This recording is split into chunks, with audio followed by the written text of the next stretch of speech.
The whole lot of you came to do that. Yes. Well, darn tootin', ain't that the cat's meow? AKA Wolfkeen. Welcome to... OW! Oh! Ow! Why were you throwing those things?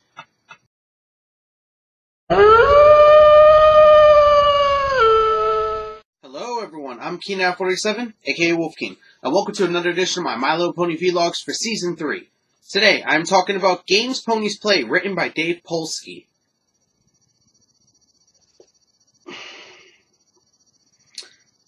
Let's just get into it, because I really don't even want to...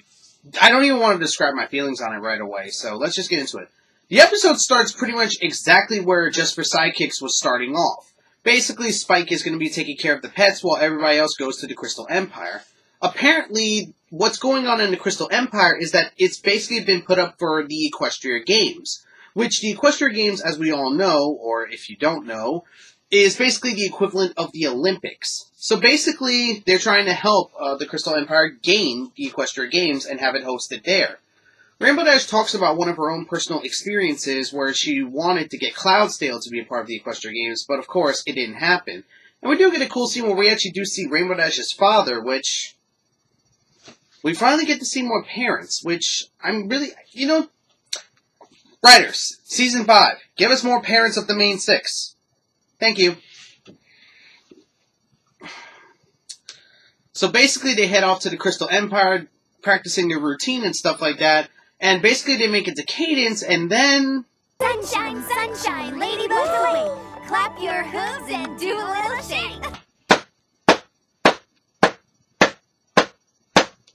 So now, pretty much, after they do their little dance, Cadence talks about that, you know, they can enjoy themselves here at the spa because it's all complimentary for the, you know, the welcoming committee. That's when Pinkie Pie, you know, doing her own exuberant thing, decides to jump inside this weird, I don't know, it looks like Jello more than it does mud. And then Cadence actually teaches Twilight a breathing technique, which, you know, basically going like this, like... And I kind of like this, how Cadence tries to teach Twilight ways to basically try to prevent herself from, you know, like going hyperventilating or, you know, over-worrying about certain situations. I like that. I like that. And Cadence actually does this at one point in the episode, and Twilight observes this, how it helps Cadence calm down. And the reason why Cadence does this at one point is because of two things. One, her royal, one of her designers, well, at least the royal designer that's supposed to make, like, you know, like do a certain hairstyle for Cadence, not available today. But Rarity said that she would step up and try to do it. And the other thing is that the games inspector is coming in early, meaning that she's going to be on the next train that's coming in, you know, in the next few minutes. So Rarity is pretty much going to be staying back to try to help Cadence, you know, like, fix up her hair in a traditional style, while the remaining 5 are going to try to keep the games inspector as happy as possible till Cadence is ready. So basically they make it to this one pony who, like, is wearing glasses, has a flower bag because they were told to look for a pony with a flower bag, and they were telling her that they're ready to give her a tour of the entire Crystal Empire. But then she starts acting a little, you know, like, unprofessional if you think about it, but none of the main 6, like, figured this out. And then the camera pans on another pony who's waiting at the station with a flower bag and almost, like, looking at the time, like, where are they? And this is where we hit one of the points where this episode falls apart. It's predictable. Now, I've said this multiple times, guys. Predictability is not a bad thing as long as the episode is interesting.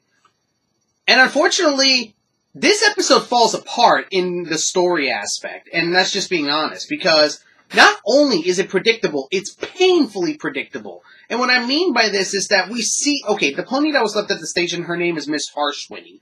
Basically, we see Miss Harshwinny going through all of the Crystal Empire and getting, like, abused all the while. Like, we see her walking, you know, like, after being greeted by Twilight at one point, she gets splashed full of water, and then with this other pony running through the Crystal Empire, she gets, you know, Miss Harshwinny gets splashed by even more water. It's like, yes, we get it. Miss Harshwinny is getting punished. That's not funny. As a matter of fact, that's going to cause the Crystal Empire not to get the Equestria Games. So, Yeah, it's painfully predictable, unfortunately. However, this episode makes it up by one thing. This episode is insanely funny.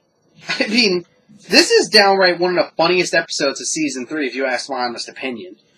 And that's kind of sad in many cases, to the point that I can say that this episode is a guilty pleasure episode. Mainly because of how funny it is.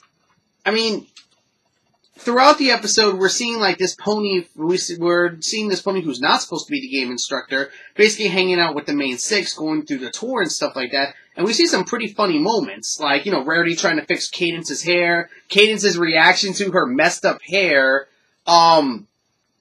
Twilight's, like, you know, like, reactions to certain situations and other stuff alike. I mean, there are so many situations in this episode that just make me die laughing, including two specific scenes, like this one right here where Rainbow Dash, you know, crashes into the window, which, that scene is funny on its own right. And then you have this scene right here with Shining Armor. Never thought I'd also be meeting royalty to boot.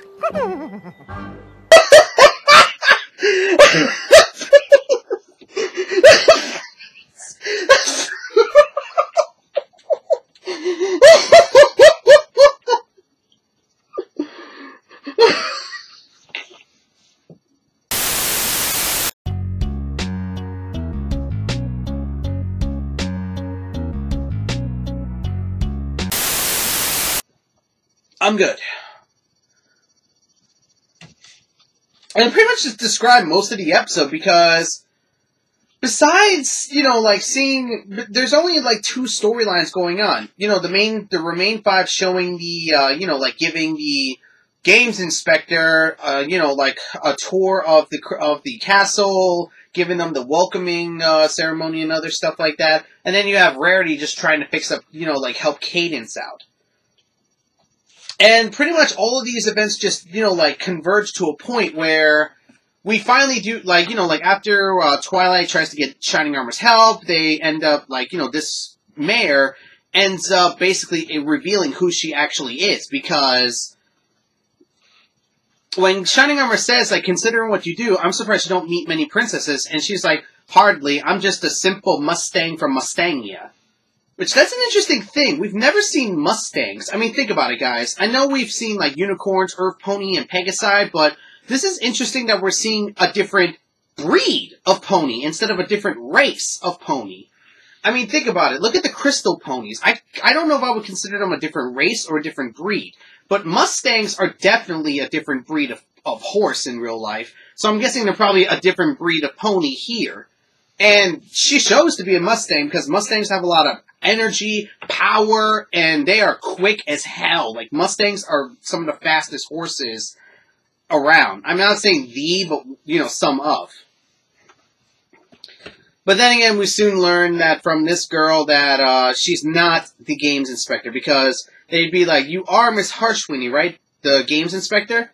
And she was like, inspector of what now?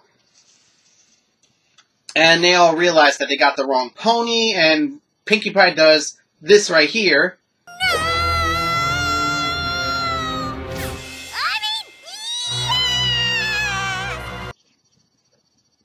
You are not Darth Vader. And so basically what happens is afterwards they head to the station, and unfortunately she's not there. Of course she's not, because we've seen her walking throughout the entire episode, throughout the entire town.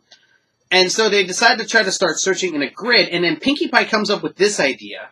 The only place that she probably wouldn't be is the spa, because if she goes there and she finds Cadence there, well, game over. And of course, that turns out to be the first spot they decide to search, and Miss Harshwinny is there talking with the pony that the Remain 5 were giving the tour to. So they end up approaching Cadence, and Cadence is finally, you know, her hair and everything is fixed thanks to Rarity. But unfortunately, Miss Harshwinny actually hears that Cadence is here, and approaches her basically saying, this has been the worst reception that I've ever gotten so far. And basically says that she didn't even get a reception. And finally, Rainbow Dash decides to admit what happened. Basically, throughout the episode, Rainbow Dash was being a little overbearing, you know, trying to get the Crystal Empire to win the Equestria Games for this year.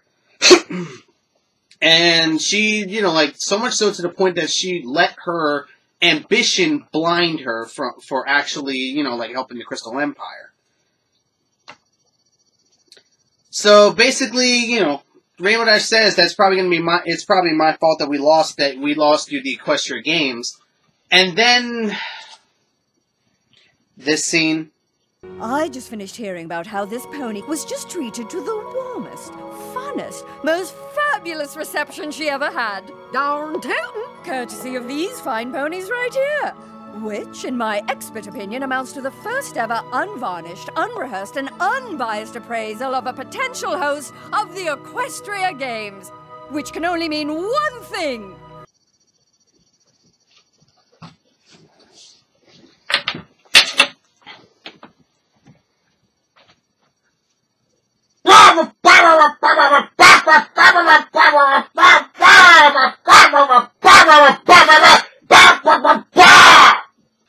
That scene.